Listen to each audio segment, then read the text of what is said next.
TK 지역 두 곳에서 열리는 미니 선거지만 정치적으로는 적지 않은 의미를 갖고 있다는 얘기인데요. 자, 오늘 선거 결과 전망 그리고 향후 정치권에 미칠 영향까지 두 분의 정치 전문가와 함께 분석해 보도록 하겠습니다. 김홍국 경기대 겸임교수, 또 소종섭 시사저널 편집국장 두 분과 함께하겠습니다. 네, 안녕하십니까? 네, 안녕하십니까? 자, 일단 투표율이 앞서 보니까 창원 성산 47.3%, 통영 고성이 49.1%. 어때요? 좀 높은 거 아닙니까? 네, 높습니다. 네. 지난 2017년 4.12 재보선이 있었습니다. 지역에서 그 당시 했던 것보다는 약 16 내지 17%포인트 정도가 더 높습니다. 네. 다시 말해서 그 정도로 많은 국민적인 관심이 있었고요. 또 지역에 두석밖에 되지 않지만 각 당의 대표들이 뭐 보셨지만은 이해찬 대표는 조금 늦게 내려갔습니다. 더불어민주당 네. 대표. 그렇지만 나머지 대표들 이정미 정의당 대표, 또 황교안 자유한국당 대표, 손학규 바른미래당 대표 전부 지역에 집을 얻어놓고 거기서 출퇴근하면서 선거운동을 벌였고 선거운동을 벌였다면 각 당의 의원들이 30-40명이 막 집결할 정도로 네. 스타 의원들이 아마 이런 아마 각광을 받은 선거는 아마 처음 있을 정도로 아주 대단한 열기였습니다. 다시 말해서 각 정당들이 모든 사활을 걸고 있다. 야당인 자유한국당은 과연 최근의 상승세를 얼마나 끌고 갈 것인지, 또 여당 입장에서는 문재인 정부의 국정 동력은 어떻게 될 것인지 이런 여러 가지 변수들이 많이 있기 때문에 네. 선거 투표율도 높고 아마 그 열기도 뜨거워졌던 그런 상황이었습니다. 그래서 민심 풍향계다 이렇게 네, 좀 별칭이 맞습니다. 붙어 있는데, 자, 투표율이 계속 이렇게 높은 상황으로 마감이 된다면 좀 누구한테 유리하다고 보세요? 결국은 이게 지금 지난번에 이제 사전 투표도 14.71% 나왔거든요. 네. 이게 2013년에 사전 투표가 도입된 이후 가장 높은 사전 투표를 기록을 했습니다.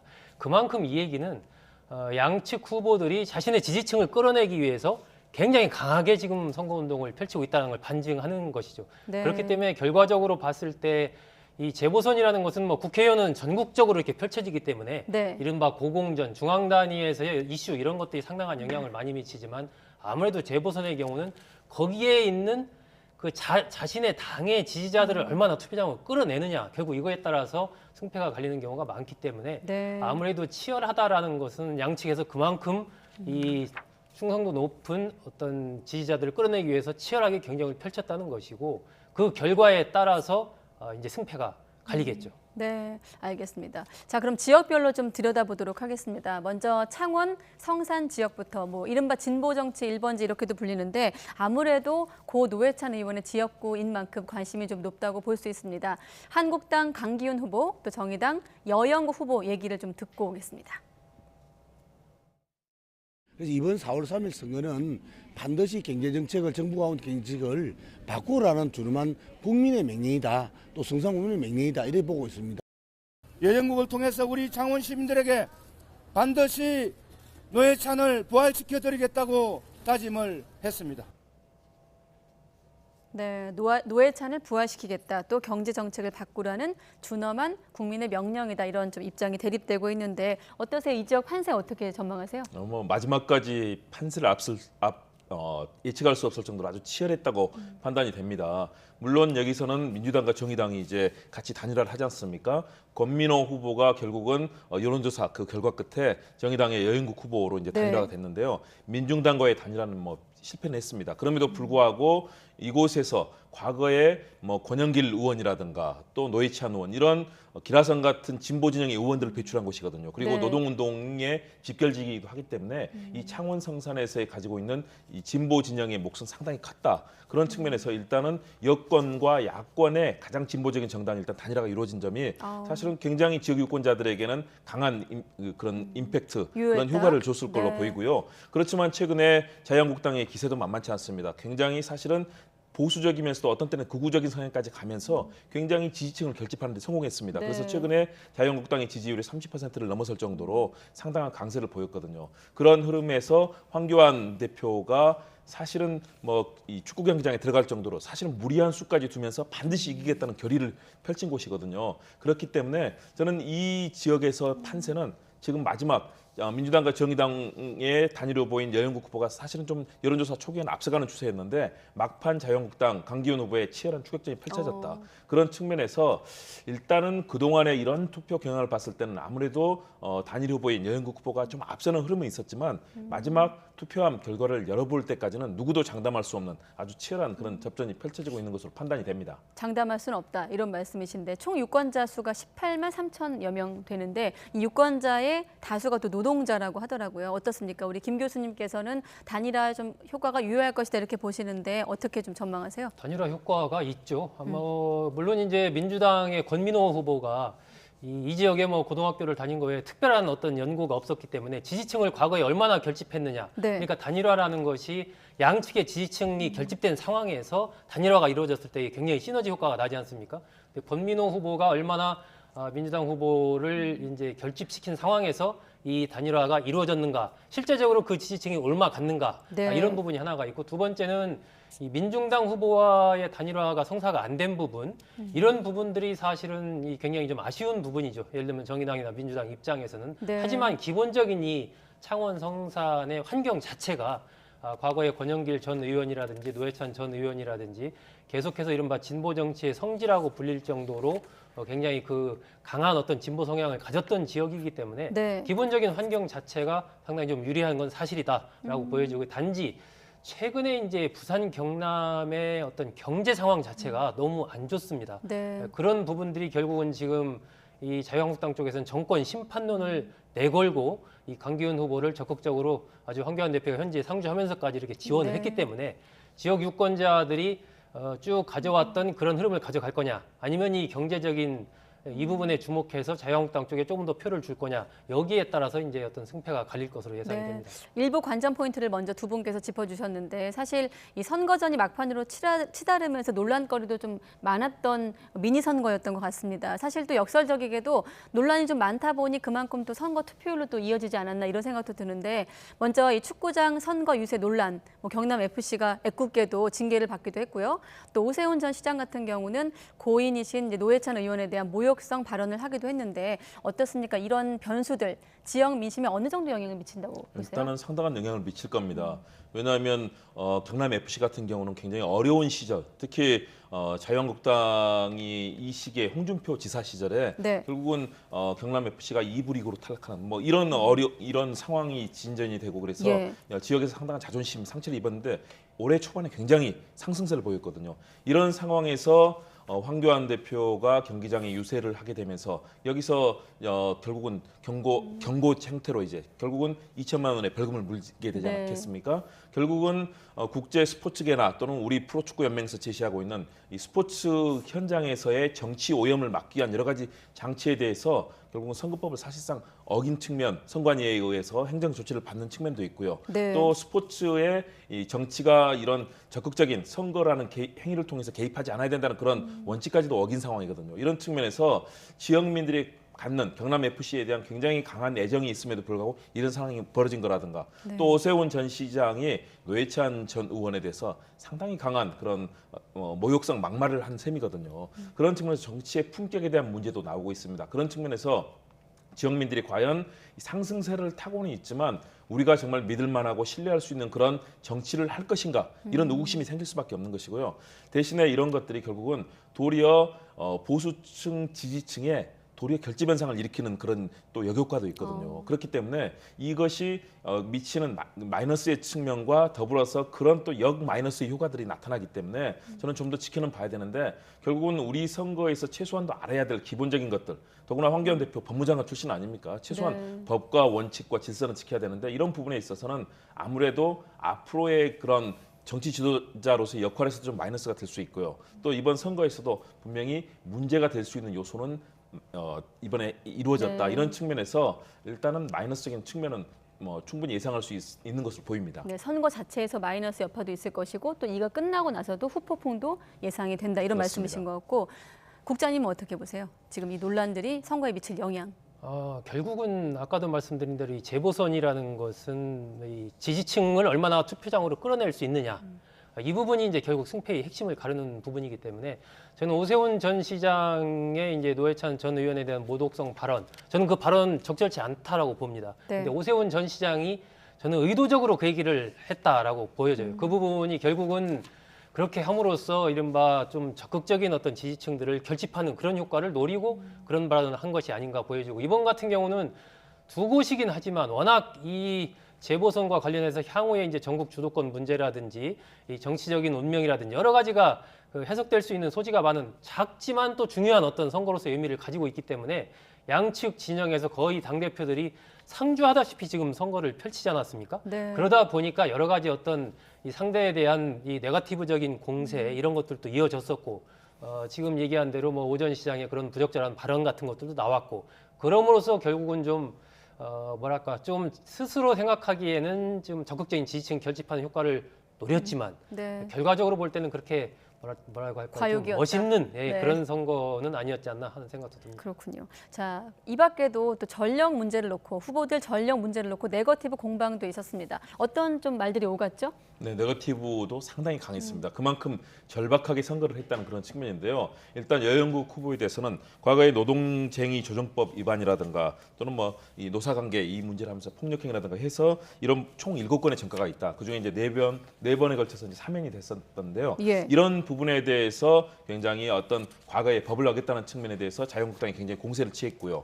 반면에 또 정의당에서는 강기훈 후보가 그 당시가 1999년이었습니다. 음주운전으로 도로교통법 위반으로 해서 이제 벌금을 물었던 그런 전력이 있거든요. 사실 이 후보들에 대해서 뭐 부정적인 측면을 뭐 내세우는 것은 뭐 검증하는 것은 선거에서는 당연해 보이긴 한데요. 네. 대신에 그보다는 정말로 지금 경남 지역의 경제가 어렵고 이 지역 그동안의 이 조선업이라든가 자동차 산업, 이 지역의 중심적인 그런 산업들이 지금 굉장히 어렵지 않습니까? 이걸 어떻게 살려낼 것인지 그런 프로그램 또 로드맵 그리고 정당과 정부의 이 지원을 어떻게 얻어내서 살려낼 것인가 구체적인 정책들을 제대로 만들어내는 데는 좀 지역민들에게 제대로 보여주지 못한 것 아닌가. 자칫하면 이것이 이번 선거에 이기기 위해서 상대를 헐뜯고 상대의 약점만 물고 늘어지는 그런 양상으로 가지 않았나 이런 측면도 눈에 보이거든요. 그런 측면에서는 분명히 네거티브가 나쁜 것은 아니거든요. 네. 상대의 잘못된 점들을 분명히 검증할 필요는 있지만 이번 선거가 미래로 나가는 특히 경남 지역에 앞으로 경제도 잘 살리고 또 시민사회가 활발하게 움직일 수 있는 여러 가지 가치를 만들어내는 데는 큰 성공을 거두지 못했다. 이런 측면에서 이번 재보선이 지나치게 과열됐다라는 측면을 지적할 수 있을 것 같습니다. 네, 그렇군요. 자, 결과에 따라서 뭐 1대1이냐, 0대2냐, 2대0이냐에 따라 사실 앞으로 전국 주도권을 갖고 갈 수 있는 어떤 향방을 가름하는 선거기 때문에 더욱 관심을 모으고 있는데, 일단은 정의당 입장에서 보면요. 고 노회찬 의원 별세로 민주평화당과 정의당의 공동교섭단체도 붕괴된 상황입니다. 만약에 여영구 후보가 당선된다고 하면 가정을 해볼 경우 다시 좀 구성이 될까? 교섭단체 구성이 그것도 이제 관심사 중에 하나인데 어떻게 전망하세요? 그럴 가능성이 좀 높아 보입니다. 네. 지금 현재 이제 정의당이 만약에 여영국 후보가 당선이 된다면 6석이 되고 민주평화당이 14석이니까 합하면 이제 20석 돼서 교섭단체를 만들 수가 있거든요. 결국 내년 총선을 앞두고 뭐 정의당 이등 민주평화당이든 뭔가 이제 의회 내에서의 영향력 이런 것들을 보여줄 필요가 있는 것이고, 그러기 위해서는 서로가 이 교섭단체 구성 필요성을 느낄 것이기 때문에 네. 상당히 그 부분이 급물살을 탈 가능성이 높다. 결국 이제 정치권이 사당 체제로 재편되는 가능성이 높은 거죠. 그리고 나서 연말에 또 다른 변화가 있을 수도 있지만 일단은 그런 쪽으로 가면서 특히 이제 자유한국당을 제외한 기타 여야 3당, 4당 쪽에 지난번에 추진했던 뭐 선거제 개혁이라든지 네. 기타 등등의 이런 부분을 조금 더 좀 강하게 추진하려고 하는 그런 움직임들이 다시 나타날 가능성이 좀 있어 보입니다. 네, 그럼 다시 좀 질문을 좀 구체화시켜서 여 후보가 당선이 됐을 경우를 가정했을 때 이제 민주평화당과 교섭단체 구성됐다고 하면 전국에 어떤 영향을 미칠지 조금 더 구체적으로 설명을 좀 해주시죠. 네, 일단 구성이 저는 될 걸로 보입니다. 민주평화당의 정동영 대표가 직접 지원 유세를 가면서 우리 꼭 그 교섭단체를 만들겠다라는 얘기를 할 정도로 네. 직접 지원 유세까지 나서는 그런 적극적인 모습이 있었거든요. 양당 마찬가지입니다. 왜냐하면 교섭단체가 됐을 경우에는 국회 의사 일정부터 여러 가지 상임위에서 활동 등 많은 부분에서 적극적으로 목소리를 반영할 수가 있습니다. 네. 그런데 고 노회찬 의원의 갑작스러운 사망으로 인해서 교섭단체가 붕괴가 됐었죠. 이번에 만일의 경우 부활이 된다면 아마 국회 운영 전반에 대해서도 정의당과 민주평화당의 목소리가 굉장히 강하게 나타날 것이다. 그리고 지금 선거제 개혁이라든가 공수처법 관련된 패스트트랙 지금 신속 안건 처리하는 문제가 굉장히 중요하지 않습니까? 네. 지금 자유한국당이 여기에 대해서는 적극 반대하고 있고 바른미래당이 내부가 좀 갈려 있는 상황입니다. 이번에 손학규 대표가 굉장히 열심히 이번 선거를 뛰었습니다. 손학규 대표가 만일의 경우 가서 뛰지 않았다면 바른미래당은 사실 이번 선거에서 존재가 없었을 거거든요. 예. 그런 측면에서 당내에서 물론 이현주 의원이라든가 일부가 반발을 하고는 있지만 저는 당내에서 손학규 대표의 이 유상은 더 높아질 가능성이 있다. 그만큼 열심히 뛰었기 때문에 네. 그런 측면에서 이제 바른미래당 내부의 동력을 이끌어낼 수 있는 역할이 될 수 있고요. 그렇게 될 경우에는 이 정의당과 민주평화당의 교섭단체가 향후의 전국에 있어서 여권과 함께 다양한 그런 입법안들, 지금 뭐 유치원 3법이라든가 패스트트랙 말고도 다양한 입법안들이 지금 좌절돼 있거든요. 네. 자유한국당이 특히 반대하고 있는데 그럴 경우에 상당한 국회 내에서의 목소리가 높아지고 어젠다 세팅, 의제를 만들어낼 가능성도 크고요. 그런 측면에서 앞으로 굉장히 활발한 국회에서의 이런 입법 활동과 또 여러 가지 논의가 진행될 가능성이 있기 때문에 정치 활동이 굉장히 활발해질 것 같습니다. 아, 그렇군요. 그래서 4.3 보선을 나비 효과 이렇게 부르는 이유도 김 교수님의 어떤 말씀과 맥락을 같이 하는 것 같은데 이렇게 국회 구도가 좀 바뀔 수도 있는 변수가 될 수 있다. 만약에 이제 여영구 후보의 당선을 한번 가정해봤고 반대로 한국당 강기훈 후보가 당선될 경우는 민주당 입장에선 정권 심판으로 직면할 것이고 또 정의당은 상징적인 곳이었잖아요. 진보 정치 1번지를 뺏긴다 이런 또 측면도 있을 것 같은데 어떻습니까? 민주당과 정의당으로서는 사실 생각하기조차 싫은 구도죠. 만약에 그렇게 된다면은 이제 통영 고성까지 본다면 자유한국당이 두 곳에서 다 승리할 가능성이 높아지는 것이거든요. 지금 말씀대로라면. 이것을 잃을 경우? 그렇습니다. 네. 이 창원 성사쪽을 만약에 자유한국당이 승리하는 쪽으로 간다면 그렇게 된다면은 이른바 이제 향후의 전국 주도권 부분에서 이 자유한국당의 목소리가 굉장히 높아질 가능성이 있는 거죠. 반대로 문재인 대통령과 여권 입장에서는 이제 지금 추진하고 있는 선거제 개혁이라든지 공수처법 기타 등등의 이런 부분에 대해서 밀어붙일 수 있는 어떤 동력 자체가 상당히 상실되는 그런 부분들이 있고 나아가서 지금 자유한국당이 주장하고 있는 인사 책임론과 관련해서 조국 수석과 조현옥 수석에 대한 어떤 인사 문제 네. 이 부분에 대한 공세가 더욱 어떤 가열될 가능성이 있습니다. 정의당으로서도 어쨌든 가지고 있던 지역에서의 의석을 거기서 다시 승리하지 못하는 그런 결과가 오기 때문에 상당히 향후에 여러 가지로 어려움이 좀 예상이 됩니다. 네, 알겠습니다. 자, 지금 4.3 보궐선거 관련 내용 분석하고 있는데 7시 기준으로 투표율이 창원 성사는 47.3이었고요. 통영 고성은 49.1%였습니다. 이제 8시를 지났기 때문에 공식 이제 투표는 마감이 된 것 같습니다. 자, 이어서 통영 고성 지역도 살펴볼 텐데 이 지역에 출마한 두 후보, 민주당 양문석 또 한국당 정점식 후보 발언도 차례로 들어보겠습니다. 만개를 만들어내겠습니다. 가을에 만들어내겠습니다. 못 만들어내면 내년에 출마하지 않겠습니다. 모든 이데올로기 색깔론 다 유보하겠다. 오로지 지역 경제 살리는데 올인하겠다라는 게 저의 포부입니다. 첫 번째 공약은 성동조선의 부활, 즉 조선업의 회생입니다. 통영행 일자리 방식으로 통영의 조선업을 회생시키겠습니다. 두 번째는 관광객으로 넘쳐나는 통영으로 만들겠습니다. 네, 두 후보의 발언 먼저 들어보셨는데 유권자가 15만 5,700여 명 있는 곳이고 지금 앞서 말씀드린 대로 한 절반 정도 투표한 것으로 집계가 됐습니다. 최종 아직 투표 결과는 아직 투표율 결과는 나오지 않았습니다만은 어떻습니까? 보수 텃밭 이렇게 불리는 지역인데 이곳은 좀 판세를 어떻게 예상해 볼 수 있을까요? 뭐 역시 뚜껑을 열어봐야 되겠죠. 그렇지만 그동안에 민주당이 단 한 번도 승리한 적이 없습니다. 지금까지 네. 이 선거구가 만들어진 이후로요. 그리고 지난 선거에서도 이군현 당시 후보가 무투표로 당선될 정도로 자유한국당, 특히 보수 정당을 지지하는 그런 흐름이 강한 곳이거든요. 그런 측면에서 이번에도 큰 흐름은 그렇게 이어질 것 같습니다. 물론 뭐 소지역주의라고 해서 네. 아무래도 통영 쪽이 뭐 인구가 10만이 넘고요. 또 고성 쪽은 뭐 4만이 조금 넘는 수준. 그렇기 때문에 아무래도 그런 지역 성향으로 본다면 뭐 양문석 후보가 사실은 이기는 아주 신성할 가능성을 배제할 수는 없을 겁니다. 네. 그럼에도 불구하고 그동안에 있었던 유권자의 흐름 그리고 최근에 다녀오신 분들의 제 얘기들을 쭉 들어봤는데요. 그래도 어떻게 민주당에 찍겠느냐라는 지역민들의 그런 여러 가지 반응들이 많았다고 합니다. 네. 그런 측면에서 그동안 이어졌던 이런 보수 성향의 여러 가지 이야기들이 상당히 유권자들에게 각인이 될 가능성이 크고요.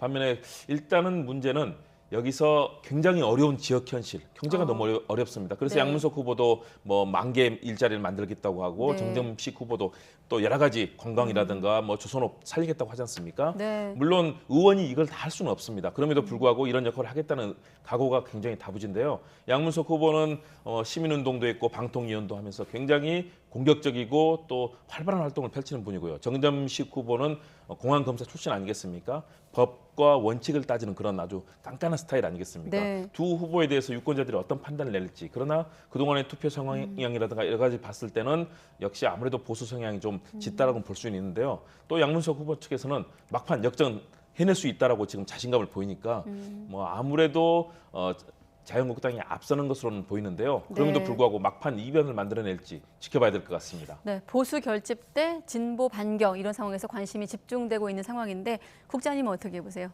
이 지역은 뭐 지난 지방선거 때 이제 민주당 후보가 당선이 됐죠. 하지만 그 전까지 김 교수도 말씀하셨다시피 뭐 대대적으로 이제 보수 성향의 후보들이 당선이 돼 왔던 뭐 그런 곳입니다. 거기에다가 부산 경남 쪽이 어쨌든 경제 문제가 최근 들어서 굉장히 주요한 이슈로 지역에서 얘기가 되고 있거든요. 그런 부분을 내세워서 이제 자유한국당 측에서는 이른바 정권 심판론을 전면에 내세우고 있는 그런 상황이기 때문에 네. 전체적인 흐름 자체는 아무래도 자유한국당 후보 쪽에 조금 유리한 것이 사실인 것 같습니다. 네. 근데 막판에 어쨌든 민주당 양 후보 측의 지지세가 좀 결집돼가고 있다라고 이제 민주당 측에서 많이 얘기를 해왔고 했기 때문에 과연 그 흐름이 그렇다면 어느 정도냐 이런 거에 따라서 어떤 승패가 좀 결정될 것으로 보이는데 뭐 민주당으로서는 사실 쉽지 않은 지역이긴 합니다. 네, 쉽지 않은 민주당 입장에서 쉽지 않은 지역이다. 자, 이 부분은 어떻습니까? 이 지역도 선거 막바지 돌발 변수가 나오지 않았습니까? 이 한국당 정점식 후보 측근으로 알려진 인물이 기자한테 돈 봉투를 건넸다 이런 폭로가 나왔고 정 후보 측은 이렇게 나오듯이 캠프와 무관하다 이렇게 나오는데 이건 어느 정도 변수로 작용할까요? 이것도 역시 마찬가지로 지역민들의 자존심에 상당한 상처를 줬을 겁니다. 깨끗하고 공명한 선거가 이루어져야 되는데 여기서 이런 돈 봉투 문제가 나왔다. 사실은 전국적으로 우리 지역이 그런 선거에서 표를 매수하는 지역이 됐다는 거 이거 사실 부끄러운 일이거든요. 네. 아마 그런 상처를 줬을 텐데요. 이 양심선언을 한 고발을 한 기자가 사실은 자유한국당 당원입니다. 당원이기 때문에 사실은 이런 이 돈을 주는 그 인사에게 돈을 받고 나서 며칠 동안 정말 고민을 하면서 내가 과연 이것을 얘기를 해야 될 것인가 고민을 했는데 네. 만일의 경우 이런 돈이 오가는 관행이 그대로 갔을 때는 이 지역이 바뀌지 않을 것이다. 그 고민 끝에 이제 양심선언을 했다고 합니다. 그렇기 때문에 자유한국당으로서는 상당히 곤혹스러울 겁니다. 자기 자당의 당원인 그런 언론인이 이것을 폭로한 상황인데요. 사실은 이런 일이 있어서는 안 된다고 봅니다. 저는 이번 선거 결과가 어떻든 간에 여기에 대해서는 정말로 한 점 일말의 의혹도 없이 깨끗하게 경찰 수사를 통해서 이것을 밝혀내야 되고 만일의 경우 조금이라도 후보 측의 뭐 개입이라든가 여러 가지 이런 정황에서 구체적인 증거가 나온다면 네. 이것은 법적으로 처리가 돼야 될 문제거든요. 또다시 또 재보궐선거 물론 내년 선거가 있기 때문에 재보궐선거는 하지는 않겠지만 지역에 정말 굉장히 많은 그런 상당히 상처를 주는 사안이 될 겁니다. 그런 측면에서 저는 선관위가 이 사안을 낱낱이 밝혀야 되고요. 마지막까지 두 후보가 정말 페어플레이해서 이 지역이 어려운 경제 상황 속에 고통받고 있는 그 지역민들의 마음을 좀 어루만지면서 그럼 선거 이후에도 지역 발전에 있어서 정말 공헌하는 모습을 보여야 될 거다. 선거 끝났다고 뭐 떠나고 이런 분들 있지 않습니까? 네. 정말 이번 선거 과정에서 했던 약속들 지키기 위해서 자신의 모든 것을 던지는 자세로 해야 될 거다. 그렇지 않으면 지역민들이 이번 돈 봉투 매수 사건으로 인해서 입었던 상처는 쉽게 회복이 되지 않을 겁니다. 네, 그렇기 때문에 좀 사실관계를 명명백백하게 좀 가릴 필요가 있다. 여기까지 말씀을 들어봤고 또 이 공안검사 출신인 이 정점식 후보가 당선되느냐에 따라서 이른바 황교안 체제에도 좀 어떤 영향을 미칠까도 관심을 모으고 있는데 우선 당선된다면 역시나 좀 황교안 체제에서 힘을 받게 되겠죠? 아무래도 그렇죠. 황교안 대표의 향후 어떤 안정화 여부는 결국은 또 물론 통영고성도 정점식 후보가 당선되느냐도 중요하지만 네. 대체적으로 본다면 이 지역은 아까도 말씀드린 대로 전통적으로 봤을 때 굉장히 보수적인 성향이 강한 곳이기 때문에 자유한국당 후보가 좀 상대적으로 유리하지 않느냐라고 보여지기 때문에 이 창원 성산에서의 승부가 어떻게 되느냐가 황 대표 체제의 향후 운명과 관련해서는 더욱더 주목을 받고 있는 겁니다. 지금 네. 만약에 그쪽에서도 자유한국당 후보가 당선이 된다면 황 대표 체제가 상당히 탄력을 받을 것이고 당연시 되기 때문에 만약에 그렇기 때문에 이쪽에서 통영고성에서 정 후보가 패배한다면 황 대표로서는 엄청난 타격을 받게 되겠죠. 그러면서 내부에서 이제 여러 가지 문제 제기가 이루어지면서 상당히 이제 체제가 좀 흔들리는 이런 상황으로 가게 될 것이고, 반대로 뭐 두 곳 다 예를 들어 승리하는 상황이 된다. 그렇다면 상당히 안정화된 속에서 여권에 대한 대여 공세를 더욱더 좀 날카롭게 펼치는 그런 흐름을 보일 것으로 예상이 됩니다. 네, 대여 공세 말씀하셨는데 전국을 좀 더 이렇게 확대해서 보게 되면 자, 이번 그 선거 앞두고 문재인 정부 어떤 중간 평가 성격을 갖고 있다. 이번 선거가 이런 평가도 나오지 않습니까? 그런 이유가 김의겸 전 청와대 대변인의 어떤 부동산 의혹이 있었고 뭐 자진 사퇴를 하긴 했습니다만 또 2기 내각 후보자 인사 문제까지 논란이 되면서 아무래도 이 부분도 이번 뭐 미니 선거에 조금 표심으로 작용했을 것이다. 이런 분석도 있는데 어떻게 보세요? 네, 표심으로 당연히 저는 작용했다고 봅니다. 왜냐하면 결국은 한 정부가 얼마나 공정하고 또 국민의 눈높이에 맞는 정치를 펼치느냐는 굉장히 중요하거든요. 이것이 결국 정부의 신뢰에 영향을 미칠 텐데요. 이번 사건 김의겸 전 대변인의 이런 거액의 부동산을 구입했던 사실, 그리고 이것이 청와대 대변인이라는 고위공직자의 역할이 맞지 않는 그런 부분들에 대한 비판들이 많았지 않습니까? 네. 그리고 인사청문회에서 나왔던 부동산 문제라든가 또는 자녀의 유학 문제 같은 것들이 사실은 국민들에게는 우리는 정말 이렇게 어렵게 사는데 요즘 뭐 경제 상황에 대해서 국민들께서 많이 아파하시지 않습니까?